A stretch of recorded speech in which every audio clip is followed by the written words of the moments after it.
Buenas tardes a todas y a todos. Bienvenidas y bienvenidos al ciclo de seminarios ¿Qué sabemos sobre el cambio climático en México? En esta ocasión contamos con el honor de tener a la doctora Amparo Martínez Arroyo, al doctor Enrique Provencio y al doctor Guillermo Murray Tortarolo.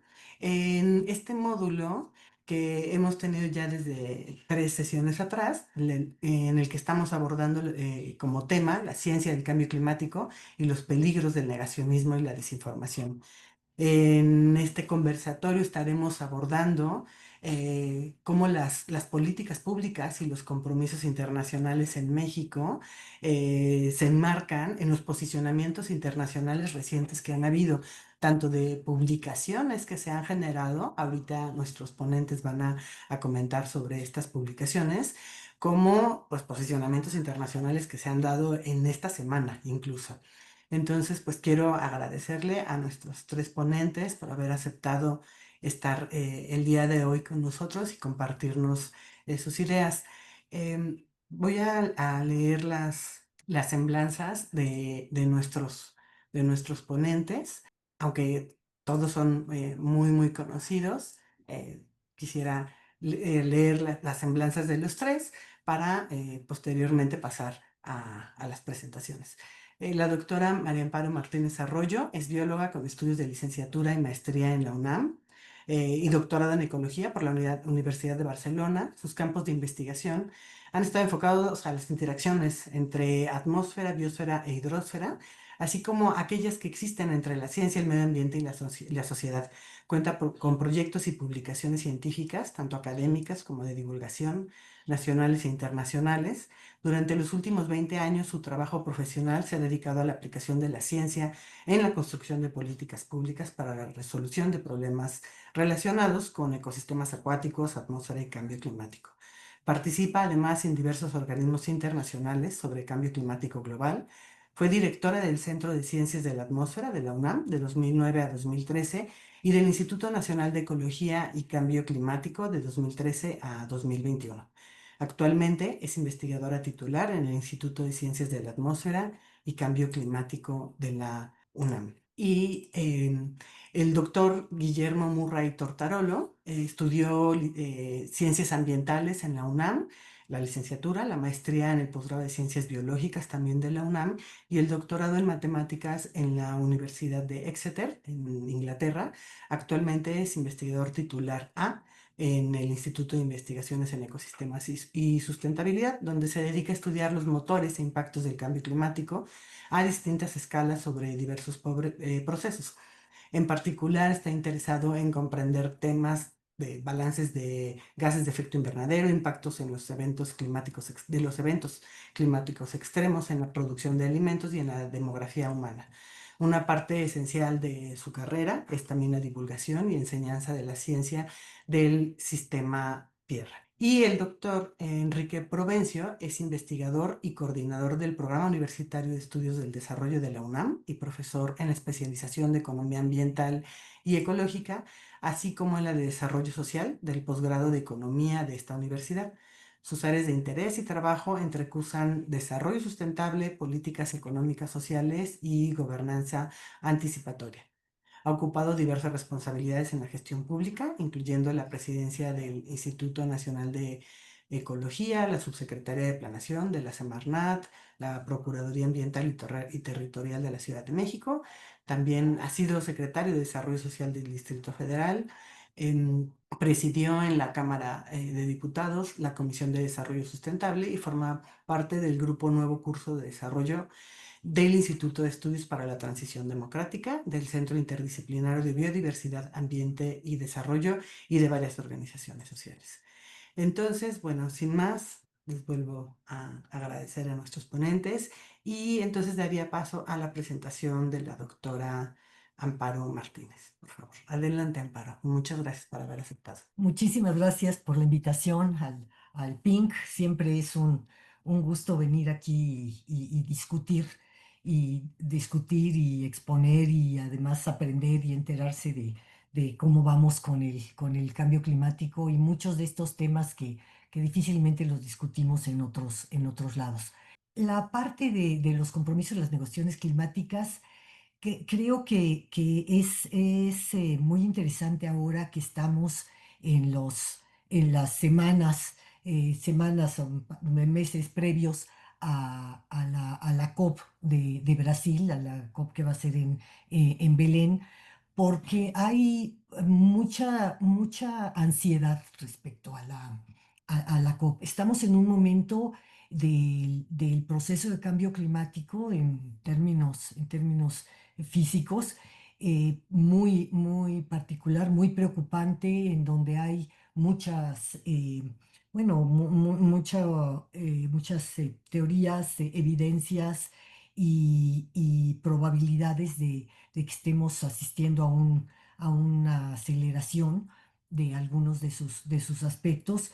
Y por otra parte está también todo un movimiento que no es nuevo, el negacionismo ha acompañado todo el tiempo a la ciencia del cambio climático y a la política del cambio climático, pero ahora con nuevas caras, ya con nuevas y viejas caras, pero más bien digamos con nuevas tácticas, pero que igualmente se relacionan con el debilitamiento de la política climática y sobre todo de la acción climática. Y bueno, es un ciclo, ¿no? Porque por un lado tenemos que la falta de acción o la falta de acción suficiente nos lleva a hacer un caldo alimenta el negacionismo, es un caldo de cultivo, y por otro el negacionismo trabaja para retrasar, debilitar cualquier gestión y acción climática, ya sea de financiamiento, de acuerdos en fin, de comunicación eficaz. Entonces, bueno, rápidamente yo lo que quiero empezar a plantearles a mis colegas que están aquí y a quienes nos están viendo es analizar un poco cómo se relaciona la parte física con la parte política. Si le dan, sí, está bien. Le das otro con el espacio, por favor, eso un poco para que ubiquemos qué está pasando y sobre todo para que podamos tener propuestas de qué puede hacer nuestro país ante esta situación. Eh, Primero, pues los hechos que son muy claros. Hay muchos estudios, mucha evidencia de que hay una gran brecha entre los objetivos que se han construido, que se han dado en las negociaciones internacionales, en los foros multilaterales, sobre todo en la COP, con el cumplimiento que hay en los países. A pesar de que se encontró esta fórmula para el Acuerdo de París, que fue bastante mejor que la que hubo para Tokio, en términos de que cada país contribuya, o sea que todos tenemos que contribuir, pero cada quien de acuerdo a sus condiciones, a sus circunstancias nacionales, creo que ha sido muy bueno. En primer lugar, desde el principio se supo que no era suficiente para el momento que estábamos viviendo en términos de que se veían mucho más los efectos y los impactos del cambio climático y se podía ver que había cuestiones acumuladas, por ejemplo, como el calor de los océanos, el calor acumulado en los océanos, todo esto, que iban a tener algún límite, que hay muchas condiciones naturales que están llegando a puntos sin retorno. Entonces, a pesar de que se sabía eso y y que ha habido muchos avances, eso es innegable, pero no van a la par de la urgencia y lo que se necesita. La siguiente, por favor. Lo que tenemos además para alimentar a esta falta de cumplimiento es que nunca ha sido un juego limpio, nunca ha sido una cosa en la que vayamos avanzando todos con los acuerdos que tenemos y todo, y que los obstáculos sean pues por cosas que, o por falta de tecnología, o por falta de conocimiento, o por otro tipo de cuestiones. Incluso ha habido muchos recursos que se han canalizado para cumplir muchas de estas metas. Sin embargo, siempre han seguido siendo más las que trabajan en contra. Si bien el financiamiento internacional se acordó desde el principio en una cierta cantidad que iba en el orden de miles de millones o billones, como dirían los americanos. eh, en realidad, los subsidios y el financiamiento para todas estas actividades y para toda la industria siguió siendo en el orden de trillones. No había manera de alcanzarlos. La que sigue, por favor. También, de hecho, esto bueno, pues bastante evidenciado. Aquí es el ejemplo de uno de los artículos, perdón que ya no lo traduje, pero el compromiso para poder mantener la meta de no rebasar el 1,5 grados era alrededor de 580 gigatoneladas de CO2. Sin embargo, ya ni siquiera con nuevas, nada más con las que ya estaban comprometidas, de las extracciones que ya estaban comprometidas, eran muchas más de las que de las que se tenían que tener para reducir esto. Entonces, se tenía que haber dejado las reservas que ya estaban probadas y que ya se había acordado sacar, se tenía que haber dejado un 40% enterrado para poder cumplir con esto. Entonces, este tipo de cuestiones. La que sigue, por favor. Entonces, bueno, es lo que les comentaba, el ritmo y la escala de la acción climática están siendo claramente insuficientes, en parte por esta acción paralela y en parte también por esta acción paralela del negacionismo de los intereses creados y todo esto, y en otra parte también todo otro fenómeno que se está dando, que incluso ya si ustedes o alguno de ustedes sigue estos reportes internacionales que se hacen sobre la situación global, sobre el cambio global, hay uno que no se le puede acusar de ser ni precisamente ambientalista ni nada, el del Foro Mundial, el del Foro Económico Mundial, que ya pone en los últimos años en los peligros que ve para el desarrollo. Primero, casi todos los años, los primeros lugares ya los empezaron a ocupar problemas ambientales y sobre todo problemas de cambio climático, y los más recientes le añaden una cuestión social, que es los peligros de la mala información y de la desinformación. Todo esto conjugado nos hace un caldo de cultivo muy complicado tanto para la acción como incluso siquiera para la discusión, porque muchas veces estamos hablando de cuestiones que empiezan a ser cada vez más inciertas sus fuentes o de dónde están haciendo. Entonces, creo que es muy válido tener algunos referentes, como son todos estos foros multilaterales y sus resultados y la recolección que se hace de evidencias, como es el caso del IPCC, donde podamos tener referencias comunes y aún así se dan problemas. Y bueno, sigue habiendo una gran necesidad y convicción yo diría que ha avanzado a medida que por el lado de las élites está avanzando esta nueva forma de negacionismo. La podemos pasar al siguiente. El conocimiento que tenemos ahora también ha avanzado mucho, es mucho más claro, es mucho más los llamados a la acción desde la ciencia y la sociedad son cada vez más urgentes y firmes, y tenemos muchísimas evidencias para lo que se actúa. Así como al principio era mucho basado en nada más cuestiones de modelación, ya.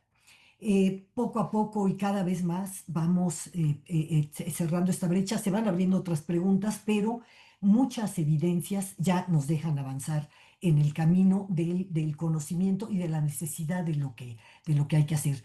Y además del conocimiento, la realidad, la necia realidad, como siempre, que nos hace ver que estamos en un momento en el que la crisis ambiental de todo tipo, la pérdida de biodiversidad, la contaminación, acompañada y exacerbada por este cambio climático, pues afecta la economía, afecta las fuentes de energía, afecta la organización misma de la sociedad. La que sigue, por favor. Incluso nos estamos planteando ya en las negociaciones internacionales, hay que reconsiderar cómo contabilizamos las emisiones y cómo esto que pasó entre Kioto, que solamente eran los desarrollados, París, que somos todos los países, a también empezar a ver cuáles son, cómo son los procesos, cómo podemos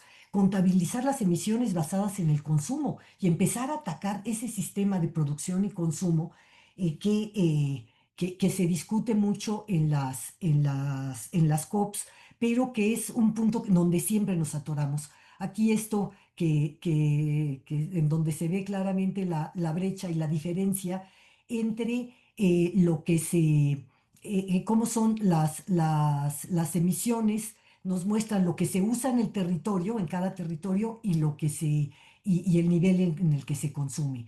Entonces, China produce mucho más en su territorio de lo que consume, a pesar de su población, esto en términos de emisiones.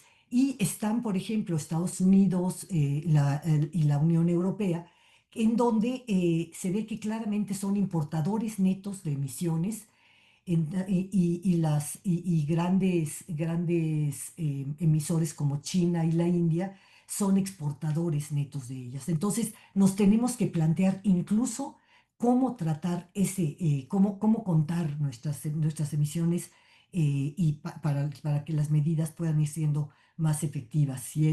Y aquí se parece un poco al asunto de las drogas, ¿no? Pues vamos también viéndolo por el lado de la demanda y del consumo en muchísimos lados. Entonces, la que sigue, por favor. Entonces, comentaba, ahora ya difícilmente se atreven a decir no hay cambio climático. Eso es ya esto que en su primer periodo decía Trump de que era un invento de los chinos, el cambio climático, ahora él se puede atrever a decirlo porque se atreve a todo, pero ya no lo toman así. Entonces, se ha pasado de un negacionismo duro, de decir el cambio climático no existe, a decir, pues, más un negacionismo suave yo le puse dilacionismo, no supe cómo traducir lo de la cuestión de delay, ¿no? De dilatar todo, los financiamientos, las negociaciones, cada punto que se va a dar, cada avance irlo retrasando y retrasando.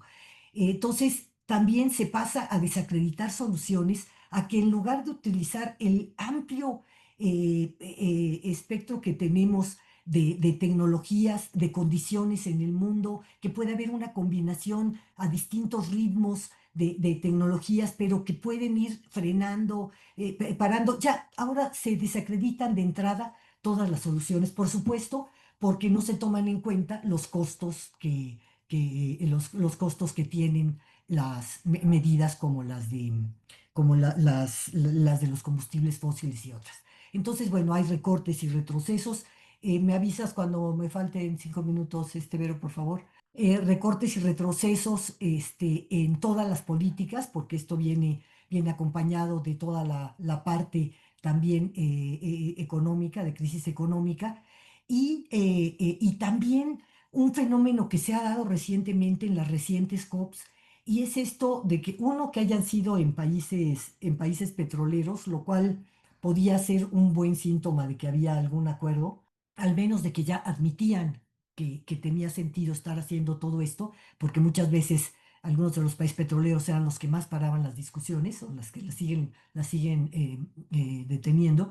que parecía que podía ser un buen síntoma, en realidad se ha traducido en que ha aumentado el cabildeo en las COPs por parte de las industrias de una manera impresionante. Y esto pues va haciendo, sobre todo se va por el lado de que se pierda confianza en este tipo de cosas. Entonces, bueno, hay estrategias muy sofisticadas, ya no dicen no existe, pero hay muchísimas formas de hacer como que hacen sin hacer nada, el famoso greenwashing que se tiene. También las campañas mediáticas poniendo todo en duda, diciendo una serie pues esto de las fake news, pero en todo sentido, tratando de desacreditar a organismos científicos, aprovechando cualquier debilidad en de las negociaciones, en los temas o en lo que o en la aparición de nuevas cosas, cuando la ciencia tiene que estar todo el tiempo revisándose y puede decir que esto no está, que esto no está vacío y hay una cosa mejor, se toma como que son abandonos de, de, de certidumbres, lo cual no es cierto. La incertidumbre no es falta de conocimiento. Esto, y bueno, entonces tenemos esas estrategias más sofisticadas, tenemos la reconfiguración del liderazgo global, 5 minutos, Amparo. ok, y movilización transnacional. La que sigue. Entonces tenemos el impacto en el ambiente de las negociaciones climáticas. Pues sí, hay una relación directa entre este aumento del negacionismo y de su visibilidad y de las narrativas dilatoras, digamos, para que el efecto directo es para una menor ambición en metas globales, acuerdos más débiles, bloqueo o reducción del financiamiento climático internacional, erosión en la confianza del multilateralismo y tiene pues como resultado también negociaciones más largas y resultados menos ambiciosos y que siempre se van hacia más lejos. También que empiezan a fortalecerse medidas como las que provienen de la geoingeniería, pretendiendo que se van a poder utilizar con una gobernanza que no se alcanzó al tener métodos que más probados por la ciencia, más claros, más directos y más seguros, y se empieza a decir que vamos a necesitar otra cosa. La que sigue, por favor. Entonces, una cosa que sí me interesa comentar porque surge en muchas conferencias, decir, bueno, ¿para qué seguimos yendo a las COPs si no se cumple? ¿Para qué seguimos yendo a las COPs si están estas cosas? Bueno, empecemos tal vez por la parte física. Tenemos muchos estudios, esto es de estudios que se han hecho en esta universidad, en el PINC, muchos de ellos, en este instituto, en donde se ve claramente con las modelaciones, de que a pesar de todo lo terrible que hemos comentado, o que he comentado ahora sobre la insuficiencia de los compromisos, ya con que se cumplieran, aquí tenemos uno de los peores escenarios, el 8.5, y del lado derecho están cómo es el escenario, si se cumplen por lo menos todas las NDCs, nos da un tiempo a países como México, esto se ha calculado para nuestro país, también para otros, pero esto se calculó aquí de nacimiento, viendo también a México en particular, nos puede dar una o dos décadas para prepararnos y para adaptarnos mejor. Entonces, es importante decir que los foros multilaterales para los países en desarrollo no se pueden perder. Son espacios que permiten, siquiera en alguna plataforma, equilibrar asimetrías, lo que no se da en las relaciones bilaterales, que es a lo que quieren que lleguemos, o al sálvese quien pueda, que es otra de las posibilidades. Crean marcos normativos y de monitoreo que nos obligan, por lo menos a todos los países, a estar haciendo inventarios, estar haciendo reportes, comunicaciones nacionales. Hay un acceso limitado, tardado, lo que fuera, pero hay un acceso a financiamiento que sería muy difícil conseguir para mitigación y adaptación sin que hubiera esto. también la construcción de alianzas sur-sur que han logrado introducir en la agenda global temas como justicia climática, pérdidas y daños, y pues finalmente estos foros multilaterales, la que sigue por favor, crean narrativas globales que tienen que ser. En este sentido, ya un poco para ir cerrando, está el debate científico frente a la justificación oficial del negacionismo, que la más reciente ha sido el que el Departamento de Energía de los Estados Unidos de América saca una revisión crítica de los impactos de los gases de efecto invernadero, diciendo que finalmente no es tan malo el CO2, que incluso puede ser bueno, una serie de cosas que ya veremos un poquito más adelante y que seguramente mis colegas van a hablar, pero también tenemos, y eso da mucha esperanza, una respuesta brutal también de la comunidad científica y de la sociedad y de muchas comunidades, porque la consulta pública a la que se sometió este documento de 30 días recibió más de 59.500 comunicaciones antes de ser cancelada. Y una presentación muy notable fue una respuesta colectiva de más de 85 científicos, en donde el documento que mandaron era 3 veces más largo que el propio informe, pero dando evidencias, contestando cada argumento, aclarando cada falacia que se decía ahí. Y bueno, y además criticando la calidad, la integridad de cómo se hizo el panel y sobre todo de su utilidad para la formulación de políticas, ¿no? La que sigue, por favor. Esta es una tabla comparativa, no me voy a tener a leerla, pero digamos que es una tabla comparativa de lo que dicen en el DOE con lo que se dice en el IPCC y lo que se dice en las propias comunicaciones, evaluaciones nacionales de Estados Unidos, en la última, las 5, lo que se afirmaba ahí. Esto contradice todo esto. Dicen, bueno, van dando una serie de cosas, sí ponen en la parte de la incertidumbre, del cómo se tienen que, que divulgar algunas cosas y qué cosas, algunas cosas que hacen falta, efectivamente pueden estar ahí. Si fuera una discusión limpia, se podría entrar a discutir, no lo es, pero están las respuestas, está ahí, bueno, estará en línea la presentación para ver a cada uno de los puntos importantes de atribución del cambio climático, de sensibilidad del clima, de los modelos, de los eventos extremos, los impactos agrícolas y en los ecosistemas, los impactos socioeconómicos, las retroalimentaciones, qué dice la ciencia y qué dice esta nueva ciencia oficial que nos están planteando. La que sigue, por favor. Aquí nada más rápidamente, esto es un informe que sacó el Carbon Brief de todo. Estas son las hojas del informe del DOE, todos los comentarios que se hacen ahí, todas las que están marcadas, que tienen o falsedades o cosas sesgadas o verdades a medias, este tipo de cosas. La que sigue, por favor. ¿Qué sigue? Bueno, pues siguen muchas cosas. Durante la pandemia, tal vez recuerden que la ONU, para combatir la desinformación que estaba a todo lo que daba y que, bueno, sigue, creó una plataforma que se llama verificación o verificado para que se pudiera hacer. Esto avanzó hasta cierto punto, no está muy difundida, pero tal vez este tipo de cosas también ya agregaron una parte de clima en la plataforma de verificación, que creo que sería muy útil tenerla en los países, porque tenemos que hacer algo contra la desinformación y tenemos que hacer algo porque los negacionistas tienen mucho dinero, tienen muchas plataformas y muchos sitios abiertos, hasta la propia Copa ahora la tienen ahí para estar todos cabildeando. Y entonces tenemos que ver, como las sociedades son las que están respondiendo más fuertemente en este momento muchas cosas, hay que verlo. La que sigue, por favor.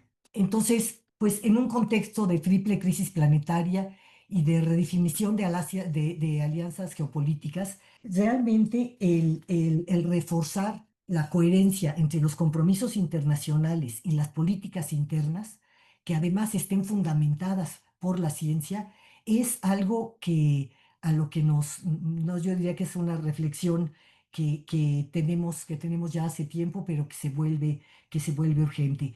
Ha habido casos documentados en donde la polarización interna hace muy difícil hacer acciones robustas. Por ejemplo, en Europa, movimientos como lo de los chalecos amarillos, que eran trabajadores reales en contra de que se implementaran impuestos a los combustibles, mostraron el riesgo de implementar políticas sin justicia social. Si no logramos que se vea que las políticas de cambio climático, el cumplimiento internacional como una necesidad no diplomática, sino en realidad de la humanidad, si no logramos que esto se vea así, difícilmente vamos a poder reforzar las políticas internas con esta parte de justicia ambiental.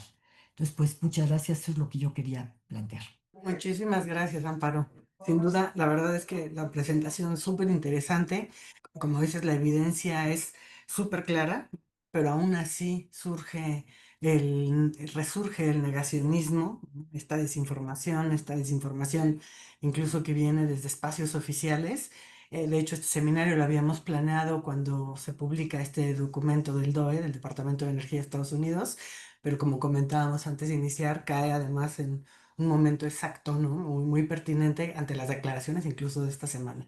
Entonces, muchas gracias, Amparo. Doy paso a la presentación del doctor Guillermo Murray. Primero que nada, muchísimas gracias por la invitación. Además, estar junto a dos ponentes con unas trayectorias tan increíbles y que han hecho tanto por la ciencia en nuestro país. Es un gusto para mí estar el día de hoy aquí con ustedes platicando de estos temas tan escabrosos, ¿no? Y que uno a lo mejor los ve como lejanos, pero que tienen tanta importancia en nuestra vida cotidiana y en el rumbo que va a tomar nuestro país y nuestro planeta en un montón de cosas. Entonces, yo voy a retomar un poco algunas de las ideas que estaba platicando Amparo.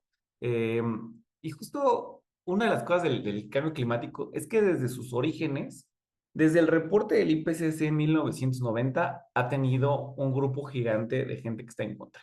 Siempre ha existido esta parte del negacionismo y en un principio justo teníamos lo que se conocía como el negacionismo como duro, el negacionismo hard, que era este que dice que no existía el cambio climático, ¿no? Esto fue todo el discurso de los 90, todavía parte de los 2000. Pero los científicos internacionales, todos nuestros colegas de todo el mundo, se dedicaron a juntar información, sumado a que cada vez es más difícil negar que está cambiando el clima para cualquier persona que viva en este planeta, y ya no hay forma de decir que no existe el cambio climático. O sea, yo creo que ya nadie se atreve a eso. No sé, Trump, es verdad que decían para a lo mejor ese sí se atreve a todo, pero en general ya no es el discurso. Hemos transitado de un negacionismo duro a este negacionismo suave. Entonces, por ejemplo, aquí les ponía yo un ejemplo de este negacionismo que tenemos. Esto fue en el 2015, para que vean que esto no es un fenómeno reciente, cuando el senador James de Oklahoma llevó una bola de nieve al Senado de Estados Unidos como evidencia de que no existía el cambio climático. Esas son las ridiculeces a las que nos enfrentamos y lo que es complicado, yo creo que en este momento, es que efectivamente la ciencia del negacionismo, si es ciencia más bien el negacionismo como tal, ha cambiado a esta otra táctica, que es decir, sí, sí tienen razón, sí, sí existe, pero no es tan grave. Son unos exagerados. Y eso lleva a un problema muy serio, que es el retraso de la acción. Si a ti te dicen, sí, sí existe el problema, pero no tienes nada que preocuparte, pensemos que no, como si a uno lo diagnostican con cáncer. Si te dicen, no, no te va a pasar nada, pues ahí puedes tomar las pastillitas y ya, pues no haces nada, ¿no? En cambio, si te dicen, necesitas quimioterapia, en este momento necesitas meterte a tratamiento, pues la acción es completamente distinta. Y las expectativas de cómo va a terminar ese problema son completamente distintas.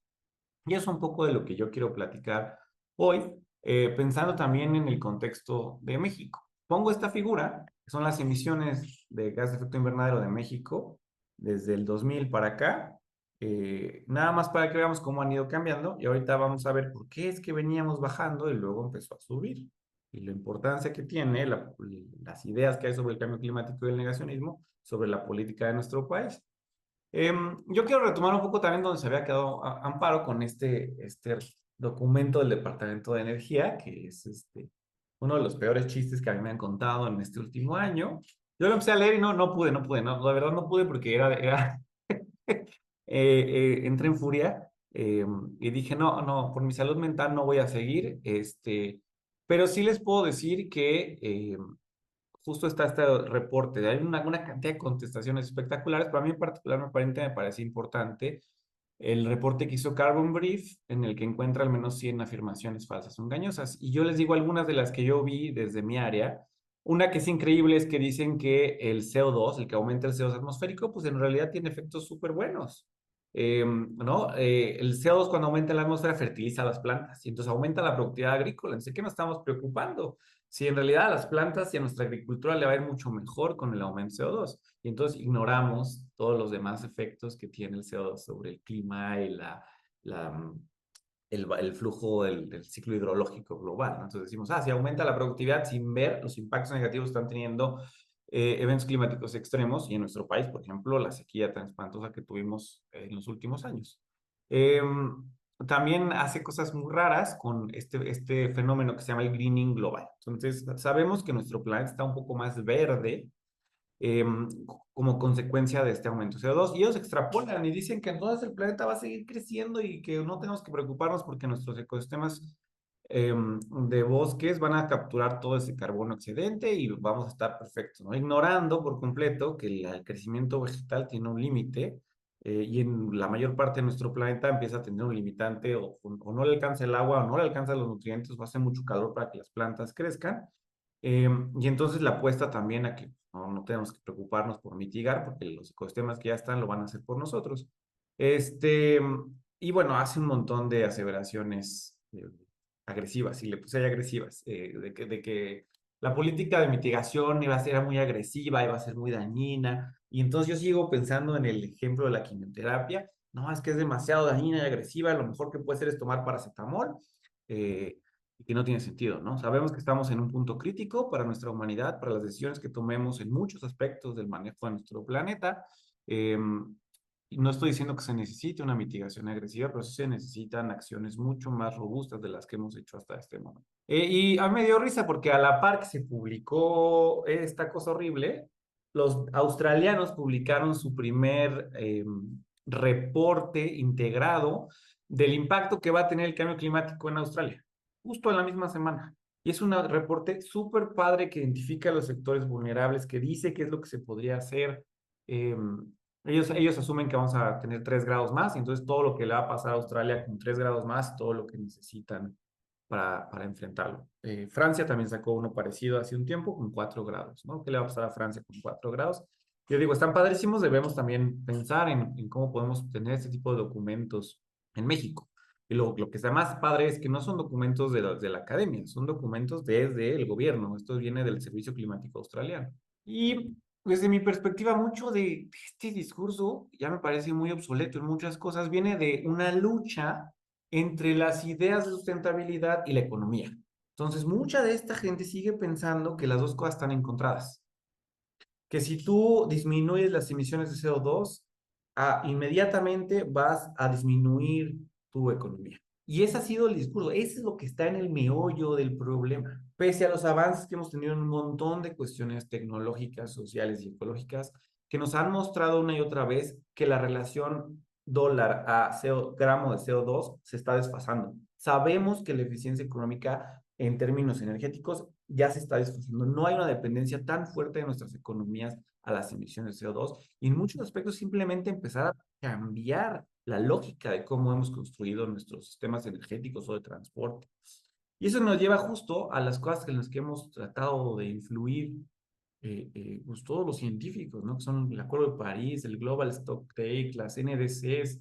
Estamos finalmente todo el tiempo tratando de plantear qué futuro queremos. ¿Queremos un futuro soft, así de, no, pues en realidad no está tan terrible la cosa, no pasa nada si nos esperamos otro rato? ¿O queremos un futuro pues, en el que hagamos acciones más fuertes y más contundentes para cambiar y redirigir a nuestra humanidad?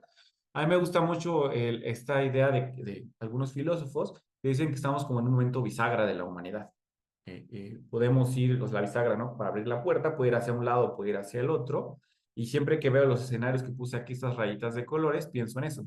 Es esa bisagra que puede irse hasta arriba y tener 4 grados más de calentamiento, o puede quedarse un poquito más abajo y a lo mejor nada más tener 1,5. Eso también es lo que ha estado planteando el IPCC, que es la figura que les muestro aquí a la izquierda. Esos son 5 escenarios que se han construido dependiendo de las cosas que hagamos. Y el peor escenario, el SSP 5, es que sigamos así, ¿no? Y el que es no tan terrible es el 4, ¿no? Que es el menos, el de los peores, del peor es el que sigue, y es justamente un camino dividido de inequidad, que es las ideas que estamos viendo ahora con el negacionismo. Los mejores caminos que podríamos encontrar son justo esos caminos hacia la sustentabilidad, al menos en términos de cambio climático. Y uno podría decir, bueno, pero estamos hablando de 1 grado, de 4 grados, pues no parece ser mucha la diferencia. Bueno, aquí les doy nada más un ejemplo de lo que implica esta diferencia para agua. Y les pido disculpa que esté en inglés, no lo encontré en español, pero nada más con 1,5 grados más, que eso es prácticamente lo que tenemos, empezamos a tener fuertísimas faltas de agua en Asia, Australia, Brasil, el Mediterráneo. En nuestro país también se vuelve un problema serio en el noroeste de México, en toda la parte desértica. Con 2 grados, si le sumamos medio grado, ya no son solo ciertas regiones, ya es 8% de la población la que va a empezar a tener problemas de agua. Con 3 grados centígrados más, nos quedamos sin glaciares en básicamente todo el mundo. Y con 4 grados centígrados empezamos a ver sequías más fuertes y severas en todas partes de nuestro planeta. Esa es la diferencia entre 1,5 grados y 4. Entonces, esta es la diferencia entre un futuro suave y un futuro en el que de verdad como humanidad le echamos ganas y replanteamos lo que estamos haciendo. Y en ese escenario está México. Y a mí luego me dicen, oye, pero México es así chiquito en términos de todos los procesos globales. Y no, no, nuestro país tiene un rol súper importante también en determinar hacia dónde vamos y también cambiar, o sea, no seguirnos dirigiendo solamente por lo que dice la política global o las tendencias globales, sino de decir, bueno, a lo mejor tú estás haciendo esas cosas, pero nosotros como país nos vamos a dirigir a otro camino. Y esto se ha planteado en 2 documentos, que son las NDCs. Las NDC son las contribuciones nacionalmente determinadas, en donde se dice cuánto va a emitir nuestro país a futuro y cómo le vamos a hacer, sobre todo para emitir menos. Hubo un primer reporte en 2015, hubo un segundo reporte en 2020 que se actualizó, se tenía que sacar en 2020, pero por la pandemia salió en 2022. En ese ya se incluyeron temas de adaptación. Y en este momento se está trabajando por la nueva NDC. Entonces ustedes me preguntan, ¿por qué es un momento tan crítico el que Estados Unidos empieza a negar el cambio climático otra vez? Porque México está a punto de sacar su NDC. Y nuestra NDC va a incluir temas como cómo vamos a hacer para reducir los gases de efecto invernadero, cómo nos vamos a adaptar, cómo vamos a transitar energéticamente, este, cómo vamos a hacer híjole, para tener un poco más de justicia ambiental y social en nuestro país. Y la verdad es que hay brechas súper grandes entre nuestros compromisos, los plasmados en el 2015 y los plasmados en el 2022, y la acción que estamos llevando a cabo como país. Y esto se los voy a mostrar con evidencia muy clara. Entonces, algunas de las apuestas que estamos viendo en este momento son, 1, la transición energética, y ahorita voy a hablar un poquito más de eso. 2, todo lo que estamos haciendo con los bosques. Y 3, todos los temas de adaptación. Pero hay cosas muy raras, ¿no? Estamos diciendo, por ejemplo, que necesitamos transitar en la energía, ¿no? Y que la energía fósil se está quedando vieja, pero seguimos invirtiendo en refinerías y comprando refinerías. Entonces tenemos estas contradicciones tan raras en nuestro país, que no nos permiten tampoco avanzar nuestros compromisos. Y esto se ve en esta figura. No pongo referencia porque es una figura que presentamos o sea, es de mi autoría. Está publicado en un artículo de la revista Nexos. Durante la mayor parte de los 90 hasta el 2013, 12, nuestro país fue aumentando la cantidad de emisiones de CO2, ¿no? De combustible, las emisiones por combustibles fósiles iban en aumento, en aumento, en aumento, en aumento. A excepción de 2008, tuvimos la crisis inmobiliaria y bajaron, pero ahí fuera uno puede poner una línea recta aquí y va en aumento, en aumento, en aumento, en aumento. En 2012 decidimos como nación sacar la Ley General de Cambio Climático. Acuérdense que las NDCs vienen en el 2015. Fuimos uno de los primeros países en tener una Ley General de Cambio Climático. Empezó una importantísima transición energética y a partir de ahí tuvimos una disminución en las emisiones. Íbamos súper bien para cumplir los compromisos internacionales. De hecho, era sorprendente. Habíamos dicho que íbamos a tener 30% menos emisiones que las de este momento y estábamos encaminados hacia allá, ¿va? Aquí viene la pandemia, es nuestro punto mínimo de emisiones en las últimas 2 décadas y luego empieza la reforma energética. Y es súper chistoso porque las NS se publicaron aquí en 2022 con este máximo histórico de emisiones. Entonces veníamos súper bien y aquí empieza a haber un cambio político importantísimo en nuestro país de volver a apostarle a los combustibles fósiles y retrocedemos en políticas de mitigación. Y entonces en los últimos años hemos tenido los máximos de emisiones de nuestro país y yo pienso si los compromisos eran reducir 30% de este punto máximo y estamos aquí, pues vamos lejos de poder llegar al compromiso para 2030 de reducción de emisiones.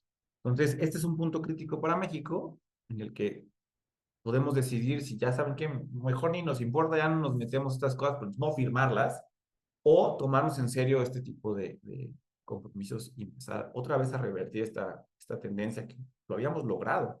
Ya algunas cosas todavía más raras. Por ejemplo, en términos económicos, yo no entiendo por qué nuestro país ha decidido seguir apostando por Pemex. Aquí les dejé la nota para que la puedan consultar en su momento. Esto es los ingresos que nos daba Pemex a nuestro país durante los últimos 16 años. Y bueno, sí, durante un periodo muy importante, esto generaba ingresos importantes para nuestro país, era el segundo factor de ingresos más importantes, luego las remesas. Luego viene este periodo que empieza a ir cada vez peor, peor, peor. Y los pronósticos para el próximo año son que de hecho Pemex nos va a costar dinero. O sea, vamos a tener que pagar impuestos para poder mantener a Pemex. Entonces no tiene sentido seguir pensando en los combustibles fósiles. A la par, el costo de la energía, de cosas como la energía solar, van a la baja.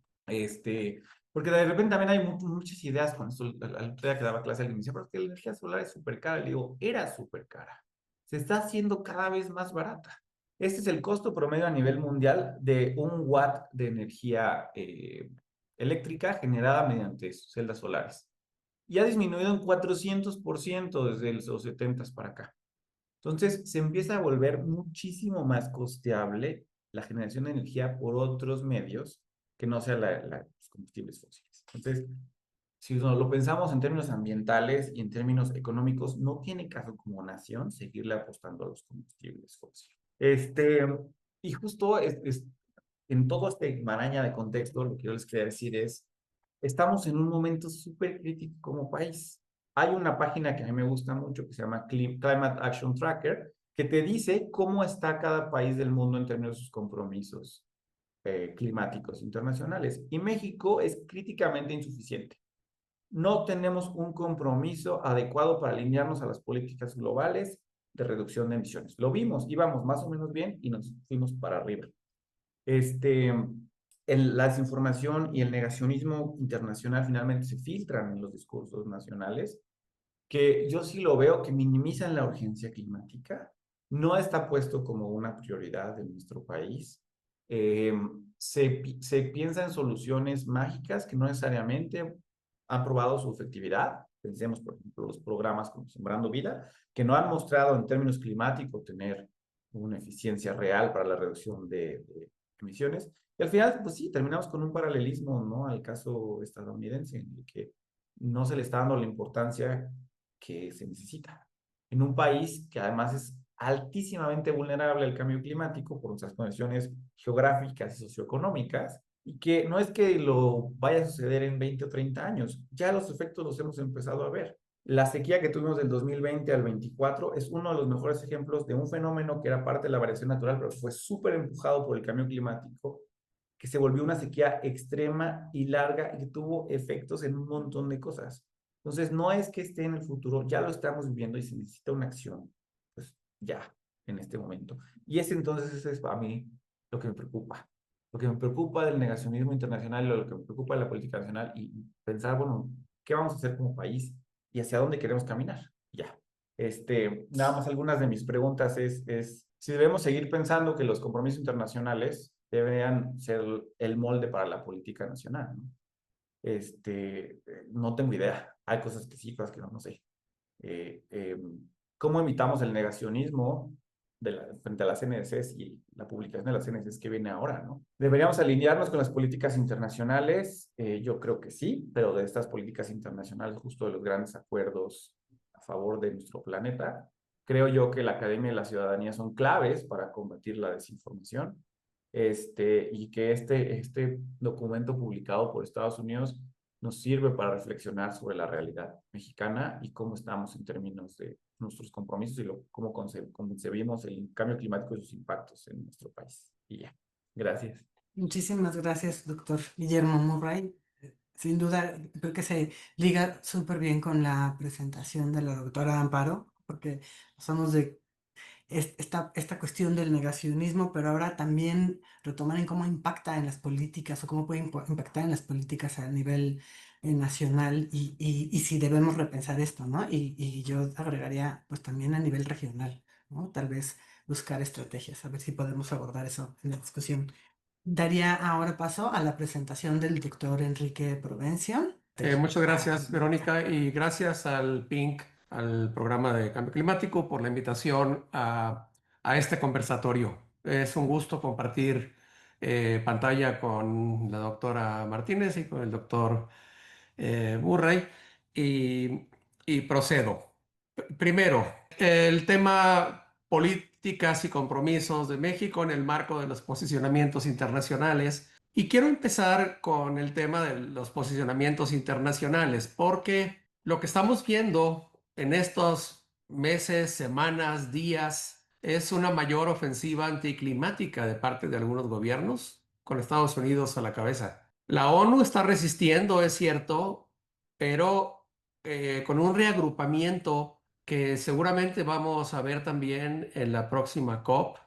Algunos grupos regionales se encuentran muy debilitados. Lo estamos viendo en particular con la Unión Europea, que no pudo llegar esta semana a la ONU con un posicionamiento ya aprobado que expresara sus nuevos compromisos al 2035-40. Y algunos países siguen adelante con sus compromisos, pero en un entorno muy complicado para la COP 30. Ha habido durante el año un retraso muy claro en la comunicación de las NDCs al 2035, que de acuerdo a lo que se había previsto, debían haberse reportado hacia febrero-marzo.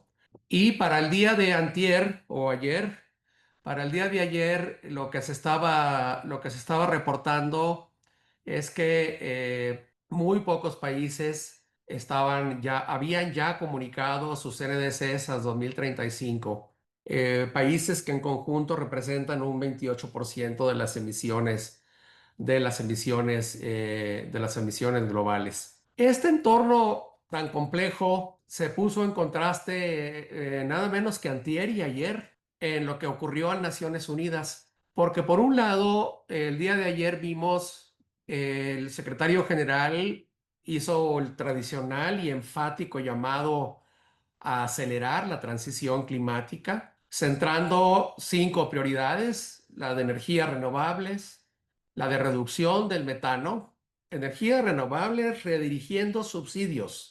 Subrayo eso y conecta muy bien con algo que decía la doctora Amparo Martínez: subsidios crecientes. Segundo, recortes drásticos del metano. Tercero, sumideros, bosques. Cuarto, acelerar la industria pesada, acero, cemento y transporte.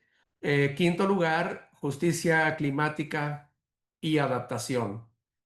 Y el llamado que ayer hizo el secretario general era acelerar la movilización de lo que se acordó el año pasado: 1.3 billones de dólares. Sí, ¿verdad? 1.3 trillones, o sea, 1.3 billones de dólares anuales en nuestros términos para 2035, que tiene un enorme retraso y que además, como sabemos, ese 1.3 digamos, fue el acuerdo minimalista en un marco renovado para de rendición de cuentas para 2035. La frase que ayer usó el secretario general es muy enfática: la ciencia lo exige, la ley lo manda, la economía lo obliga y la gente lo está pidiendo. Sin embargo, el día anterior, el día 23 de septiembre, o sea, antier, vimos la peor ofensiva que se haya mostrado en el mundo contra la política climática en boca del presidente Trump, nada más y nada menos que en la tribuna de la Asamblea General de la ONU. Y lo que allí dijo el presidente Trump es una radicalización de lo que él mismo había dicho en su primer periodo de gobierno, e incluso una radicalización frente a lo que el documento que que mis antecesores ya comentaron, dice. Es difícil leerlo sin irritación, así como le pasó a Guillermo con el documento que mencionó, porque fue no solamente un ataque contra la política climática, sino un ataque contra la ONU en general, contra las negociaciones internacionales. Incluso dijo que pues, claramente la ONU creaba problemas, no solamente no los resolvía, que la energía verde es una estafa y quienes le apuesten a la energía verde van a fracasar. Hizo un llamado radical contra las iniciativas globales, que en las palabras de Trump dice deben ser rechazadas.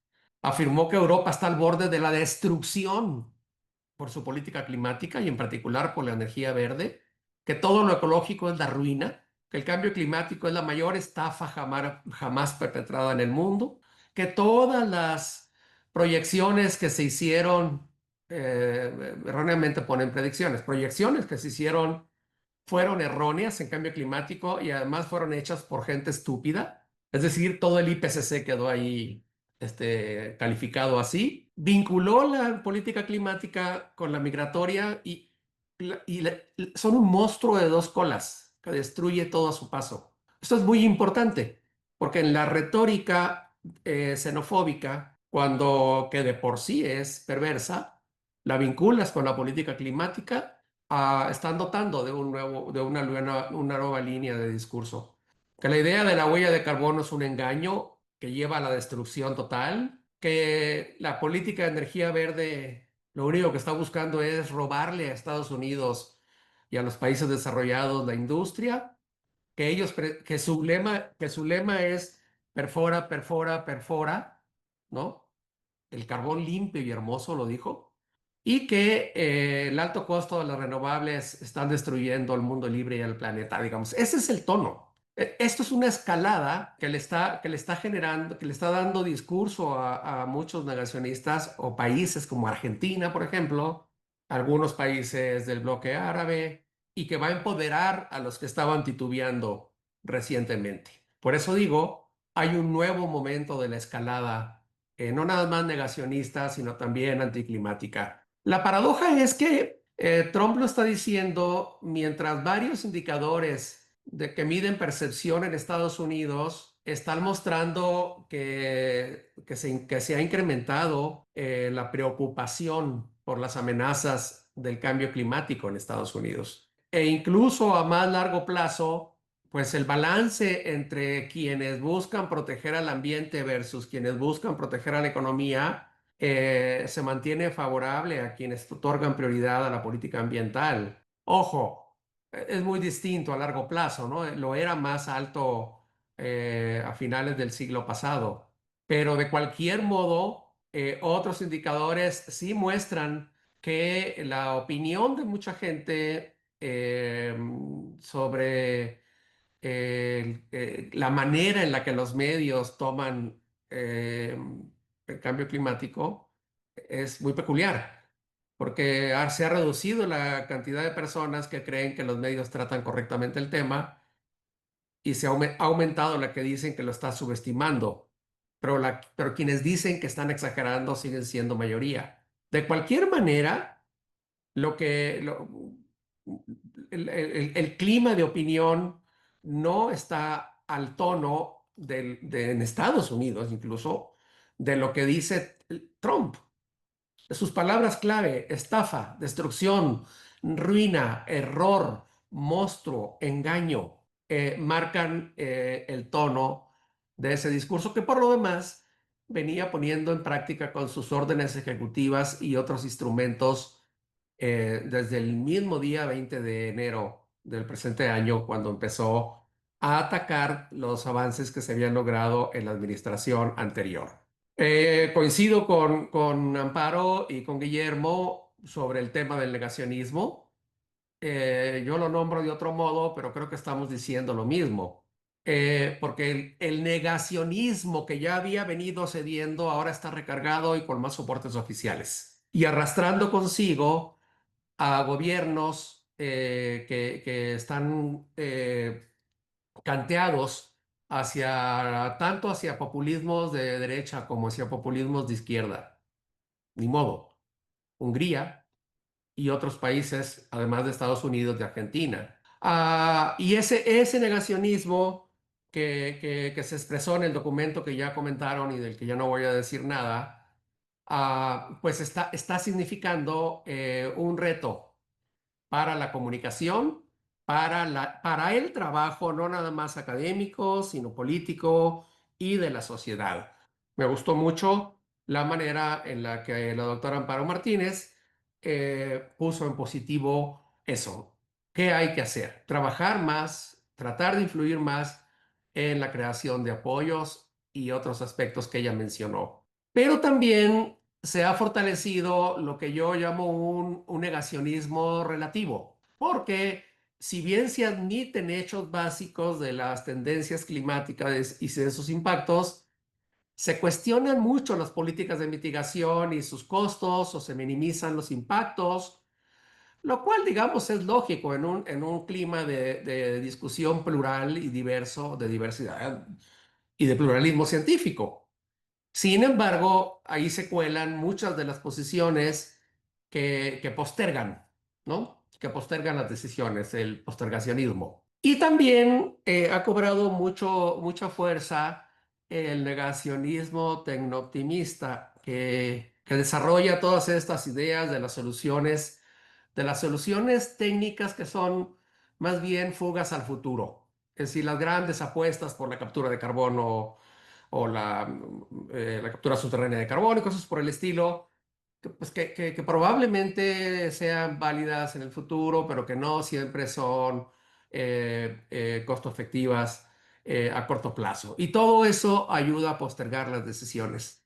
Y entonces, ese es el clima que estamos viendo, que me parece que hay que tomar muy en cuenta no nada más para resistir y plantear soluciones, sino para plantearlas de otra forma, ¿no? Porque sí hay, por otro lado, cierta fatiga climática en la discusión. Hasta aquí la primera parte. México, que es el otro tema que nos propusieron en el título de la conversación, ya dijo con toda claridad y está ahora sí formalizado en el programa reciente que el 8 de mayo publicó el gobierno sobre el programa sectorial de medio ambiente y recursos naturales 2025-2030, ratificando el compromiso de alcanzar la neutralidad de carbono para la década de 2050 en línea con el acuerdo, con el 1.5. Digamos, eso está claro y también es un cambio positivo que se haya dicho con toda claridad que hay que replantear la política climática nacional, ¿no? Eso hace visible expresamente que sí hay un cambio. ¿En qué se va a notar? En las dos líneas de mitigación, eh, digamos, las líneas de acción más importantes, eh, la transición al neto cero hacia los 50, está dicho con toda claridad, pero también el lanzamiento del Programa Nacional de Compensaciones, que hasta donde entiendo apenas, digo, no va a salir pronto. Y ahora sí ya poner más en marcha el sistema de comercio de emisiones, eh, el plan de integral de atención al metano, el de ozono sería el convencional, y por el lado y en concreto, ¿qué significaría esto?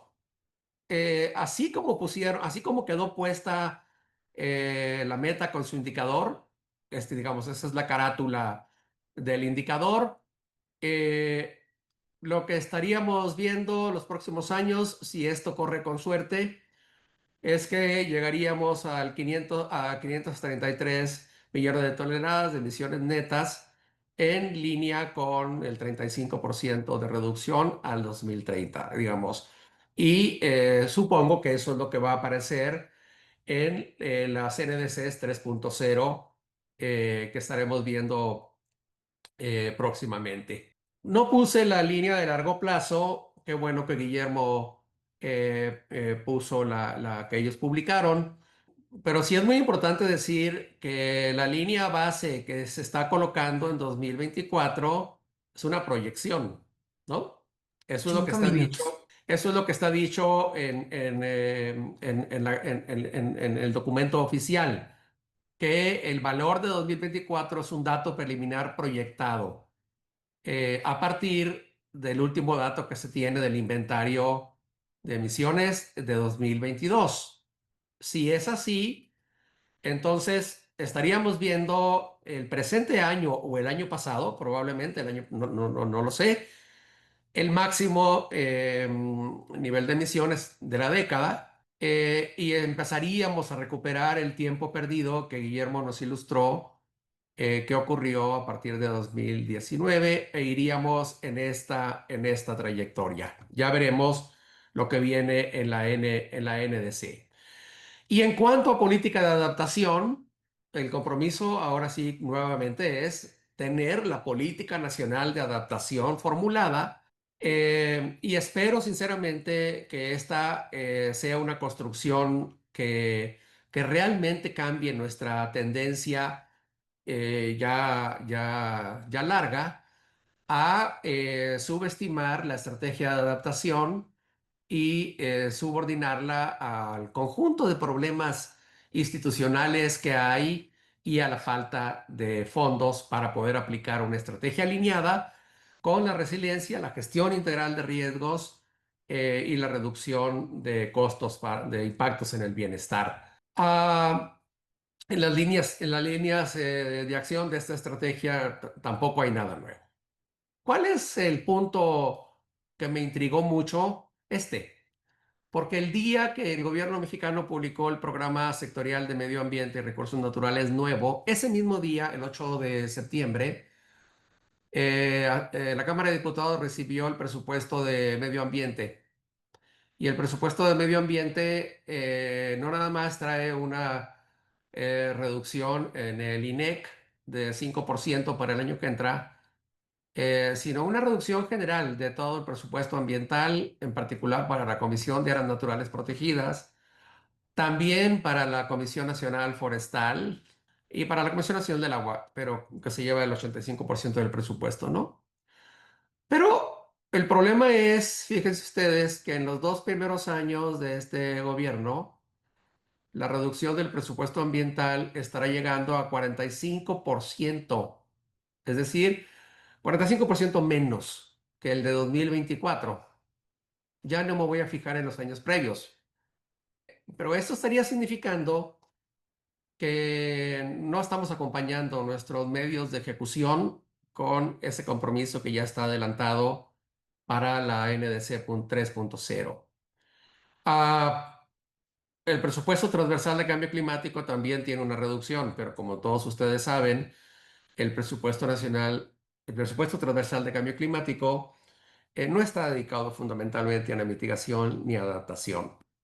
Y en consecuencia, frente a lo que está estimando el propio equipo liderado por el PINC, de lo que costaría para los próximos años la mitigación alineada con el neto cero de 2050, que, que es equivalente a un poco más de 28.000 millones de dólares.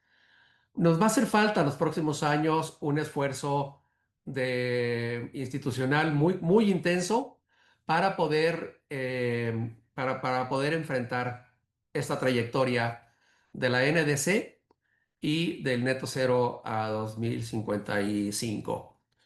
Obviamente no va a depender ese financiamiento del gasto público, porque si así fuera, ya no lograríamos ni siquiera la meta en 2030, sino que va a depender pues, de que funcione ese fondo de compensación del que está hablando la Secretaría de Medio Ambiente actualmente, de que se movilicen los recursos que están disponibles a través de la banca de desarrollo y otras instituciones financieras porque si no, no vamos a poder ejecutar esa trayectoria que se nos está planteando. Aquí termino mi comentario y nuevamente les agradezco la invitación. Muchísimas gracias, doctor Enrique Prudencio. Creo que se cierra muy bien con esta presentación porque justo lo que estamos viendo es una, como usted le dijo, una radicalización de este negacionismo y esto forzosamente tiene que llevar al replanteamiento de las políticas nacionales, justo en el contexto que estamos ahorita, México preparando su NDC 3.0 y todos rumbo a la COP. Hay algunas preguntas del público, ahorita las voy a retomar. Pero bueno, quiero agradecerles a los tres. Pero quisiera lanzarles una pregunta para ver si podemos generar también esta discusión de lo que hablábamos al inicio. Ya que incluso como lo mencionaron ya los tres, sin duda estamos hablando de justicia climática. Entonces, mientras los principales emisores se están negando a reducir sus emisiones y está este resurgimiento del negacionismo, por otro lado están todos los países o estamos todos los países que somos vulnerables ya a las consecuencias del cambio climático y que además enfrentamos múltiples crisis simultáneas, ¿no? Tenemos crisis económicas, sociales, políticas, ambientales. Y entonces pensando en la próxima COP que viene en noviembre, el 10 de noviembre, ¿ustedes qué posición o qué creen que deberían plantear los países en general, pero sobre todo los países que somos vulnerables al cambio climático, más allá de las políticas de mitigación que sin duda son importantes? Es decir, no deberíamos estar ya pensando en ya lo dijeron, pero ustedes sí pueden ampliar en fortalecer las políticas de adaptación más, ¿no? Porque de pronto estábamos muy enfocados todos a la mitigación, que no deja de ser importante, pero fortalecer las políticas de adaptación, reducir vulnerabilidad, incrementar resiliencia. eh, y en este contexto, pues también, como decía hace rato, ¿qué tipo de alianzas regionales deberíamos estar pensando en América Latina como una región altamente vulnerable? ¿Alguno de los tres quiere comenzar? Adelante. Gracias, es que nos quedamos todos pensando, ¿verdad? Porque no es una pregunta trivial. Si nos preguntabas qué había que hacer con mitigación, todos íbamos a decir, transición energética y a lo mejor estaba más fácil. Pero con la adaptación sí es todo un tema. Pensemos en el contexto primero nacional y luego también pensemos en Latinoamérica. Yo creo, si tú me preguntas cuáles son los mayores impactos que está teniendo el cambio climático en nuestro país, son producción de alimentos, con todo lo que implica, o sea, tanto agricultura, ganadería y pesca. Y no solo en términos de que no vaya a haber, que eso no lo veo tan crítico, sino en precios de los alimentos muchas veces. El cambio climático, sobre todo relacionado a sequías, tiene un serio impacto en la inflación de los productos de la canasta básica, lo cual puede tener serios impactos en pues, las líneas de pobreza en nuestro país, por ejemplo. Disponibilidad hídrica de agua para la sociedad, particularmente para los centros urbanos, me parece que es otro de los grandes temas. Lo vimos con la sequía que sufrimos, lo que pasó en el norte. O sea, ya hemos empezado a enfrentarnos a sequías que sí pueden llegar a que no haya agua para la sociedad. Y la megalópolis también lo ha experimentado, ¿no? Intermitentemente en estos años recientes. Y temas como salud también me parecen muy importantes en nuestro país. Yo diría que debemos empezar a pensar en mecanismos de adaptación hacia esos tres sectores en particular. Y nunca dejar de ver, desde mi perspectiva, temas de justicia. Eh, Creo que la adaptación, como medidas generales, si no se piensa como una adaptación equitativa y justa, pues no es útil. Y creo que en ese mismo, o sea, en ese mismo caminito está la idea de Latinoamérica. No creo que ningún país de Latinoamérica tenga un contexto muy distinto al mexicano en términos de su vulnerabilidad al cambio climático, pensado desde la parte socioeconómica. Somos Sí, sí, países sí. que sufren de un montón por eventos hidrometeorológicos, uno lo puede ver a cada rato en las noticias. Se inunda no sé qué de Argentina, se inunda no sé qué de Brasil, sufrimos también temas de salud por enfermedades transmitidas por vectores, por incendios. Entonces, yo creo que visualizarnos como un país por separado en ese contexto, pues tiene poco sentido, ¿no? Y que debemos de pensar en estrategias de adaptación en conjuntos regional y localmente adaptadas y que se puede desarrollar esa ciencia en conjunto, yo creo que sí debemos estarlo pensando. Ya, ese es mi comentario. Muchas gracias. Doctor Enrique Prudencio y luego Amparo. Creo que había levantado la mano ella primero, pero ¿lo hago yo? Ok. Yo solamente quiero mencionar dos puntos. El primero, en cuanto a las alianzas, bueno, México estuvo operando entre agosto, principios de septiembre, el fortalecimiento de la alianza con América Latina para ir hacia la COP de Brasil con una mejor organización. Eso creo que fue importante y siempre hay que estar promoviendo un trabajo más coordinado y sobre todo alineado en la región. Pero también creo que será muy importante qué postura termine adoptando la Unión Europea. De hecho, en estos días la Unión Europea ha adelantado que sí está generando, que sí va por metas más ambiciosas al 2040.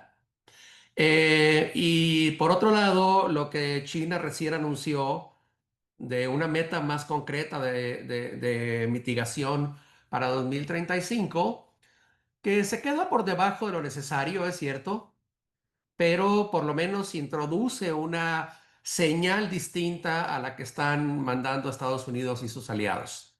Si esa postura de China termina influyendo o no sobre el G77, no sé qué vaya a pasar, pero por lo menos fue un respiro, porque China bien pudo haber eludido la determinación de una meta cuantificada para 2035.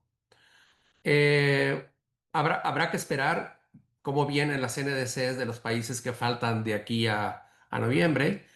Y por lo pronto, pues lo que sí parece, por lo que dijo el secretario general de Naciones Unidas ayer, que la cuenta que lleva el programa de Naciones Unidas para el medio ambiente en el cálculo del GAP, en el GAP Report, pues no se mueve mucho respecto al GAP que el año pasado se había dicho.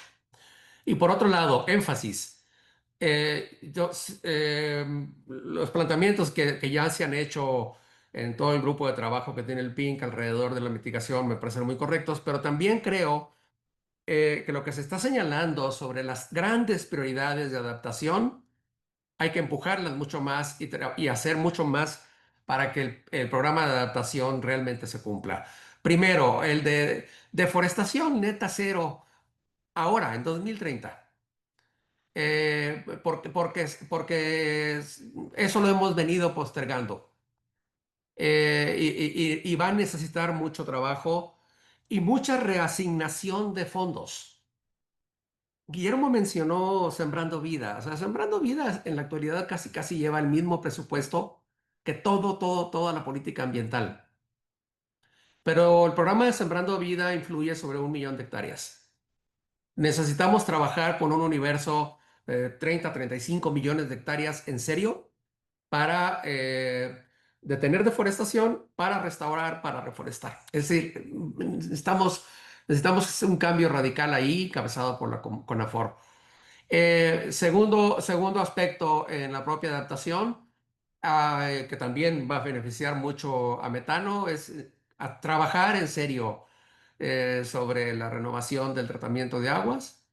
Y el más importante de todos, que tiene que ver con alimentación también y sobre todo con ganadería, entrar en serio ya a hacer el cambio de patrón de producción agropecuaria para poder adaptar y no poner en riesgo la oferta y sobre todo el acceso económico a los alimentos, ¿no? Eso diría que yo pondría sobre la mesa como prioridades. Gracias. Adelante, Amparo. Muchísimas gracias, pues muy de acuerdo con mis colegas. Yo retomaría una parte que mencionamos los tres, pero creo que una de las cosas que necesitamos mucho es en términos de la parte de justicia social, o sea, diseñar políticas que no carguen los costos sobre los más vulnerables. En ese sentido, el grupo de la UNAM que ha estado trabajando con lo de las contribuciones nacionalmente determinadas propuso desde el principio algo que tiene que ver con todos los países en desarrollo. y que es en la mitigación vamos caminando, tenemos diferentes situaciones, restricciones, ya comentaré más, pero en términos de adaptación todos tenemos una urgencia similar en un campo o en otro y además con la parte, la necesidad de que sean planes locales. Entonces, es muy heterogénea la adaptación y se tiene que entrar de lleno y con una gran participación social. Nosotros a esto le llamamos una aspiración de daños netos cero. O sea, irnos hacia evitar los daños a las personas y a los ecosistemas lo más posible y en primer lugar.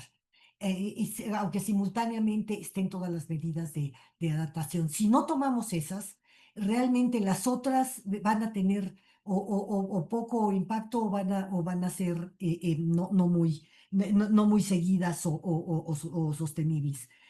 Ya con este diseño, esto quiero decir, ya que tengamos esto, además de comunicarlo mucho a los otros países en desarrollo, tenemos que mostrar internamente que la acción climática es real y que es efectiva. Esto requiere transparencia y cumplimiento interno de lo que se diga. Ya no podemos seguir pensando como era del país que firma todo y no cumple nada. En este caso hay mucho más seguimiento y mucho más restricciones y mucho más posibilidades de que se tenga una contabilidad de alguna manera, sobre todo en la parte de mitigación, pero creo que sería muy importante. Otra cosa que me parece importante es la comunicación eficaz. Creo que explicar los beneficios en términos de empleo, de salud, de seguridad alimentaria, de seguridad, de economía, es algo que requerimos mucho en México porque pareciera, y sobre todo en el discurso de las administraciones recientes, que se contrapone la actividad no solo de cambio climático, sino la ambiental, con todas las necesidades sociales que tenemos. Eso que era un discurso antiquísimo, lo tenemos que romper ya. Y lo tenemos que romper con una comunicación mucho más eficaz que muestre que, pues, si bien, como dice, no puede haber, como dice esta frase que dice, no puede haber gobierno rico con pueblo pobre. Bueno, pues no puede haber pueblo medianamente saludable o provechoso con un medio ambiente pobre y con un clima que, que esté en las condiciones de inatención que está teniendo.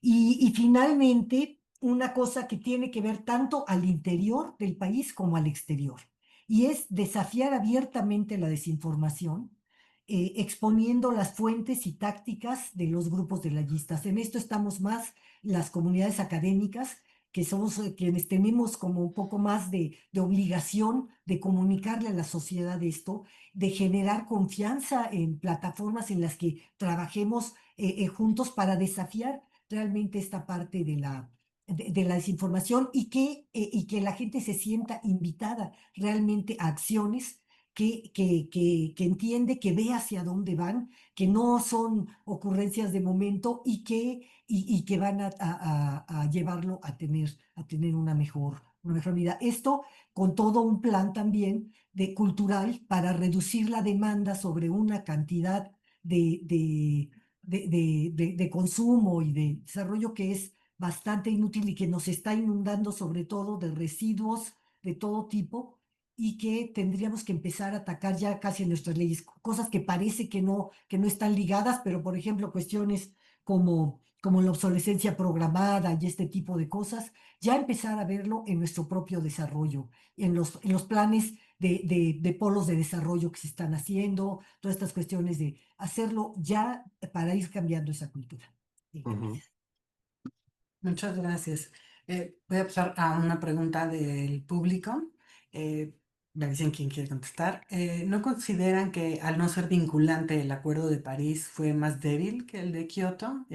Menciona que al final no pasaría nada si no se cumplen las NDCs. ¿Quieren comentar? Eh, yo puedo comentar algo rápidamente. Sí es vinculante. Ahora, la cuestión es cómo se entiende esta vinculación. Esto lo hemos explicado desde que se firmó el Acuerdo de París. No es que vaya a haber un policía ni que haya una cuestión de directamente contra los países, pero hay varios elementos que son muy importantes. Primero quiero decirles que los compromisos que se hacen no se hacen nada más y ya se quedan ahí. Bueno, vamos por orden. En primer lugar, el Acuerdo de París se aprobó en París. Después fue el presidente o el primer ministro de cada país a ratificar el compromiso, y cuando ya se firmó para que entrara en vigencia, se llevaban todos los papeles de los organismos de gobierno de cada país, en el caso de México, del Senado de la República, de sus órganos que lo vinculan con las leyes nacionales. Lo que pasa es que cada quien se está obligando a sí mismo con sus leyes nacionales, que eso es una parte importante. Y por otra parte, por supuesto, que la vigilancia en términos técnicos, hay varios rosters de expertos que vigilan que los inventarios, que estos tengan un mínimo de congruencia con lo que se está reportando, con lo que se tiene, con las técnicas que se utilizan, y que va de alguna manera ayudando a que los países vayan cuidando y mejorando los aspectos en esto. Por eso en cada país debemos de hacer un gran esfuerzo por ayudar a que esto sea cada vez mejor, y que podamos ser cada vez más transparentes y rigurosos en este tipo de cosas. Y también, bueno, está por otro lado un castigo no dicho, pero que es la parte del acceso al financiamiento cuando no se pueden comprobar las medidas que se están haciendo o que se van a hacer, que puede ser todavía más difícil de lo que es ahora. Muchas gracias. Hay un comentario que voy a leer y uno con una pregunta que yo tenía y una pregunta del público. Adriana Flores comenta que no es únicamente el negacionismo abierto o la minimización del problema del cambio climático lo que está frenando las acciones para enfrentarlo, sino que una de las estrategias más efectivas ha sido sembrar la duda. Y bueno, en este contexto, yo les preguntaría, y se parece mucho a una de las preguntas que hay en el público, ¿qué papel deberían jugar las universidades para combatir el negacionismo y la desinformación del cambio climático, además de lo obvio que es la generación del conocimiento, ¿no? Que si quieren comentar sobre eso, por supuesto, ¿consideran ustedes que somos clave creo que ya lo empezaron a decir, en la construcción de ciudadanía ambiental? ¿Y cómo? Adelante, Guillermo. Ah, sí, esa parte es terrible, ¿no? O sea, no es que te hagan creer o no. Yo creo que una de las grandes cosas del negacionismo climático es decirte, eres un exagerado, esto que estás diciendo es una exageración. Esa es una de las grandes cosas. Lo mostraba Enrique muy bien en su presentación. O sea, la cantidad de gente que dice, pues sí, el cambio climático es un problema, pero le están exagerando un montón, es gigantesca. Y yo creo que es una cosa que sigue existiendo. En ese sentido, sí creo que el rol de las universidades como generadoras de conocimiento es fundamental. Si pensamos en las misiones de nuestra universidad, ¿no? Generar el conocimiento, educar y difundirlo, pues yo creo que una de las partes fundamentales es la misma idea para el cambio climático. O sea, desde aquí se va a generar el conocimiento del cambio climático, sobre todo aterrizado a nuestro país. Ningún otro país va a hacer investigación sobre el cambio climático en México. A lo mejor sí, pero lo dudo mucho, ¿no? Y esa información que se genera debe ser transmitida a través de la educación y después difundida. Y yo creo que es una de las partes fundamentales, el seguir encontrando ese tipo de foro, el seguir llegando a un sector más amplio de la sociedad para hacer entender a la gente que no es una exageración el cambio climático, los problemas que estamos teniendo. Y que son un problema real y que son parte de lo que estamos viendo con las alteraciones recientes al clima. Yo creo que una de las grandes preguntas que un montón de gente, ¿no?, tiene siempre es, bueno, ¿esto que estoy viendo es por el cambio climático? Y yo creo que una de las cosas que más se necesita es poder contestarle, sí, claro que sí. Entonces, por ahí va mi visión del rol de las universidades, ¿no? En construir otra visión de país y de rumbo también de lo que queremos, ¿no? Muchas gracias. Adelante, doctor Enrique. Dos puntos que quisiera comentar. El primero de ellos, en relación a este último aspecto que puso usted, Verónica, sobre la mesa. Universidades. En dos direcciones. La primera, de acuerdo, en línea con lo que acaba de decir Guillermo, intensificar la investigación. En otra reunión del PINC discutíamos eso. O sea, la investigación sigue estando limitada. El gran núcleo de investigación que existe en la UNAM es fundamental, pero no vemos un esfuerzo similar en muchas universidades. Recientemente, la UNAM firmó un acuerdo con cerca de 20 universidades para fortalecer las estrategias de acción climática. La mayoría de esas universidades no tienen investigación, no la tienen. Y entonces uno es trabajar más en la investigación, eso es cierto, y eso tiene que ver con la Política Nacional de Ciencia y Tecnología, que tiene una nueva secretaría, pero que todavía no se nota el cambio en términos de fondos destinados a la investigación pública. Y segundo aspecto, por sí mismas las universidades sí pueden trabajar mucho más en la diseminación de información verídica, confiable, en la creación de ciudadanía ambiental, en el trabajo al interior en términos de mitigación y adaptación. Y eso es crucial. Y si me permites, quería nada más algo que debía haber dicho en mi participación anterior. En los foros multilaterales están ocurriendo grandes cambios de fondo. No hay que extrañarse si en la próxima COP hay una mayor resistencia y una mayor dilación a la adopción de acuerdos. No hace mucho, de hecho el mes pasado, fracasó literalmente una reunión en Ginebra donde se iba pretendidamente a acordar la versión final de una convención de plásticos o de un tratado de plásticos que lleva 3 años negociándose. Se avanzó más o menos bien, pero se llegó el día final, el típico día en la noche que se cierra una COP, y simplemente no hubo acuerdo. ¿Por qué no hubo acuerdo? Bueno, en buena medida por la posición que tomaron Estados Unidos y Arabia Saudita. Es un caso distinto, ese es un proceso en negociación, pero lo que ahí ocurrió es muy preocupante, porque no hubo manera de que los grupos lograran una aproximación, aunque fuera un acuerdo no maximalista. No va a pasar eso en la COP porque hay otra dinámica, la de cambio climático, pero hay que tenerlo presente porque sí ha habido un debilitamiento en lo que va de 2025 en los foros multilaterales. Muchas gracias. Adelante, Amparo. Rapidísimo porque ya estamos sobre el tiempo, pero solamente ya lo comentaron muy bien mis colegas, no voy a agregar nada más, estoy totalmente de acuerdo. Yo solamente quería recordar una cosa, que necesitamos trabajar también al interior de las universidades. Tampoco es que en las universidades ya lo tengamos todos, ya lo comentaba Enrique, de pronto tenemos acuerdos en general, pero es muy poquita la gente trabajando en esto y a veces incluso estando de acuerdo.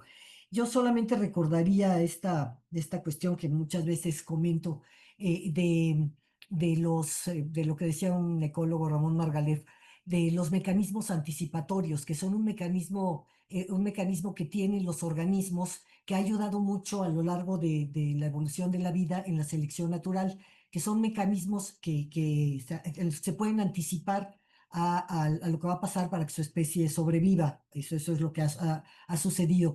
Y bueno, Margalef, este ecólogo, planteaba que en los seres humanos, en el Homo sapiens, una especie, un animal de larga vida, los mecanismos, la cultura y la ciencia juegan ese papel de mecanismos anticipatorios con la misma misión de supervivencia. Eso somos las universidades, esos somos quienes tenemos la posibilidad de tener acceso a la información, al estudio y todo esto, y tenemos que pasarlo al resto de la sociedad y que a su vez lo irá multiplicando de la manera que le parezca y con sus propias con sus propias experiencias. Gracias, era todo. Muchas gracias. Si ya estamos casi sobre el tiempo, solo les quiero plantear una última pregunta porque aborda un tema que no se ha tocado. Comentan que si podrían dar su opinión sobre cómo fortalecer la participación del sector salud en la adaptación al cambio climático. Es un área con poco desarrollo en México, pero mucho impulso a nivel global. A ver, creo que es un tema muy importante el que plantea Galileo Pérez. Galileo, porque justamente es uno de los campos donde tenemos que enfatizar más las implicaciones que para nuestro bienestar está teniendo el cambio climático, en línea con lo que decía Amparo. Es decir, verlo en términos no de costo, sino de lo que nos va a beneficiar. Y hay un campo muy importante. Primero hay que trabajar más en la identificación de lo que está ocurriendo en salud y cambio climático. Un documento muy importante del PINC nos dibuja muchos de los vacíos de conocimiento que hay. Pero lo que se sabe es suficiente como para tener claro que los riesgos de cambio climático en la salud ya están presentes, no solamente por el lado de los desastres hidrometeorológicos, sino también por la transmisión de enfermedades tipo mosquito, por vectores, pero también en el medio urbano por las islas de calor, el impacto en los trabajadores, sobre todo los que están más al aire libre. Y eso sería como que lo que ya se sabe es suficiente como para que haya una estrategia más intensa de la Secretaría de Salud. Ya está también el programa de salud para el 2030 y si bien se menciona el tema, no hay una suficiente reacción. ¿En qué aspectos? Lo primero, pues poder tener más información y que todo el sistema de salud pueda reaccionar mejor ante los impactos. Segundo, necesitamos tener más previsiones, anticipación y precauciones para proteger la infraestructura del sector salud, donde más se daña, ¿no? Como ocurrió en Acapulco con el Otis el año antepasado. Hay que hacer explícito un mecanismo más claro de alertas tempranas para detectar los riesgos, pero también hay que trabajar mucho más en políticas urbanas, es decir, medidas de adaptación que en las ciudades minimicen el impacto de las altas temperaturas que están ocurriendo en muchas ciudades mexicanas, entre otras medidas que me parece que son muy importantes. Bueno, yo rápidamente nada más comentarles que sí, efectivamente es un tema muy importante. También les llamaría a que vieran el estado y perspectivas del cambio climático, el reporte que se sacó entre el PINC y el ICAIC y muchos otros institutos. Pero también comentaría que haría un anuncio, el Instituto Interamericano para la Investigación en Cambio Global, el IAI, que pueden buscar está haciendo cursos abiertos que relacionan el cambio global con salud, con capacitaciones que están para personal médico sobre todo, pero en general para los interesados en salud y que está resultando muy bien. Hay uno que va a empezar en una semana o dos que tiene toda una serie de éxitos. Les comento que pueden buscarlo en línea. Y otro es nada más esta noticia de que tampoco ni la salud ni toda esa gran industria farmacéutica que nos está llenando de cosas está fuera de esta jugada, está totalmente inmersa en toda la problemática que hemos estado tratando, porque está todo ligado. No sé si vieron esto último de Trump diciendo que el autismo está causado por el paracetamol. Y entonces, quién sabe qué pleitos se traigan en la industria farmacéutica, algo así debe haber, y lo están marcando. Entonces, también en eso vamos a entrar en una etapa de incertidumbre, de que ya nadie sepa qué es cierto y qué no, y qué puede tomar y qué no. Pero lo más ridículo es que la evidencia recae en los cubanos. Dice que en Cuba no hay autismo porque ahí no tienen dinero para comprar paracetamol. O sea, vamos a irnos a las cosas más absurdas. Dice el Colo. Muchas gracias. Adelante, Guillermo. Sí, gracias. A mí este tema me parece fascinante, ¿no? Hay un montón de temas ligados al cambio climático y salud. Particularmente creo que hay dos grandes cosas. Una son las enfermedades transmitidas por vectores, o sea, pensamos en cosas como el dengue, el chikungunya, ¿no? Las que transmiten mosquitos y garrapatas. Y luego los impactos directos del aumento térmico. sobre la salud. Y estamos pensando no solo en salud física, pero en una parte crítica que es salud mental. Y siempre digo en la clase de clima, siempre digo, el calor pone de malas a todo mundo. Conocemos los mecanismos fisiológicos, por ejemplo, de por qué el calor nos pone de malas.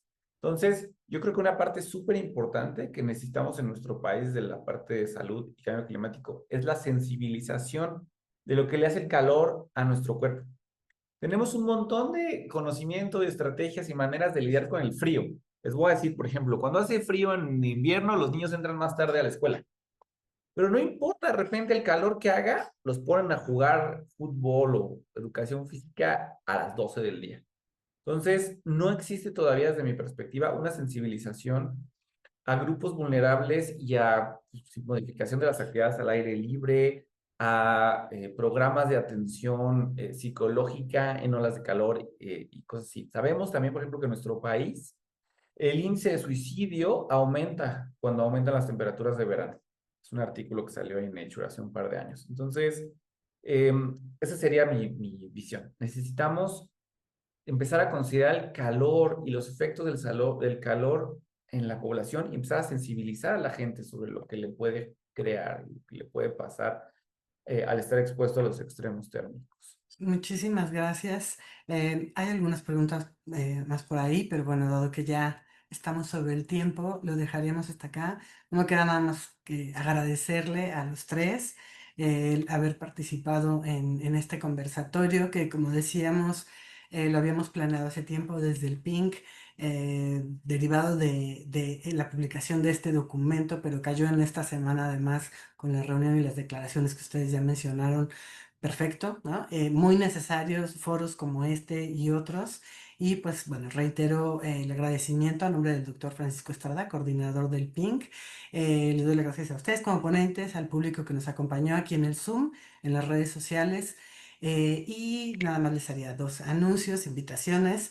Para la siguiente semana tenemos un conversatorio sobre derecho económico circular, regulación estratégica contra la crisis climática. Es el viernes 3 de octubre. Les invitamos a conectarse a las 11 de la mañana y también ya se acerca nuestro congreso, nuestro 15º Congreso Nacional de Investigación en Cambio Climático y el 7º Congreso Latinoamericano de Investigación en Cambio Climático. Esto será del 20 al 31 de octubre. Entonces, pues, lo dejamos hasta aquí. Muchísimas gracias a todas y todos por acompañarnos y a los ponentes.